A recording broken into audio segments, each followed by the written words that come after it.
There's a lot of men that feel by their very existence that they're bad. Yeah.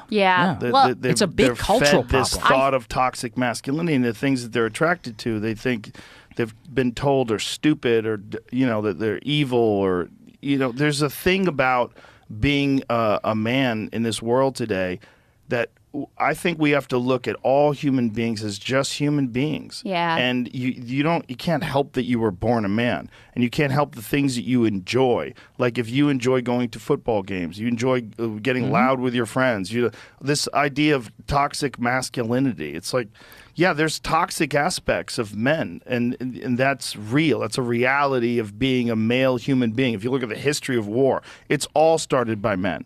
Men did all of it. Men do all the raping. I had this guy on the podcast once. It was hilarious. He goes, actually, statistically speaking, men get raped more than women do. I go, yeah, by other men, you fucking idiot.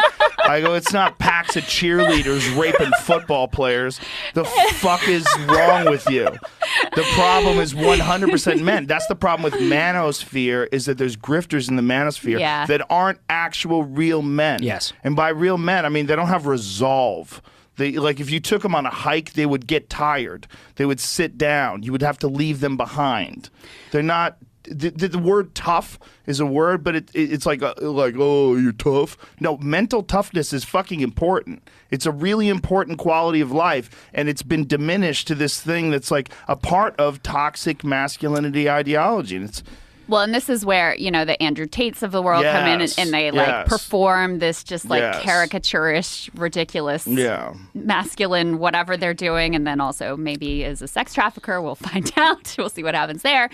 But it again speaks to the fact there used to be a really clear sort of cultural narrative, right or wrong, about what it was to be a man.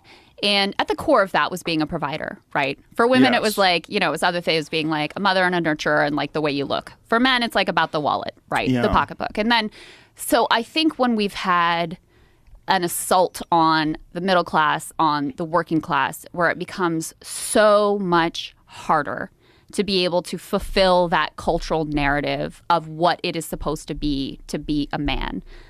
I think that's been, this is as a woman, but, from my external perspective, I think that's been really, really devastating.